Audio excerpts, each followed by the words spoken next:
I vil gerne vide lidt om, hvem er jeg? Jamen, jeg hedder Thomas, jeg er 55, jeg er skolelærer, og så har jeg et lille firma, hvor vi laver sanketure og mad over bål.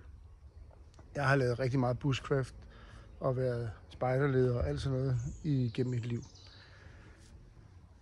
Noget af det, som jeg er skrap til, det er at finde spiselige planter og svampe i naturen. Jeg er også ret skrap til at fiske, men den lader vi ligge til en anden gang. Jeg ved fra erfaring, at når du kommer nord for polarcirklen, så bliver det lidt mere, der bliver lidt længere mellem snapsene, kan man sige, lidt længere mellem de forskellige planter, vi kan spise.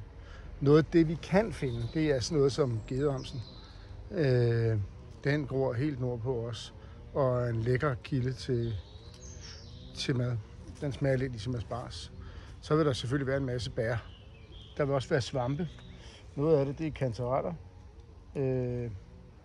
som dem her. Dem har jeg lige fundet. Der står faktisk nogle rigtig fine, nogle lige her bag ved mig, som jeg lige kan tage op.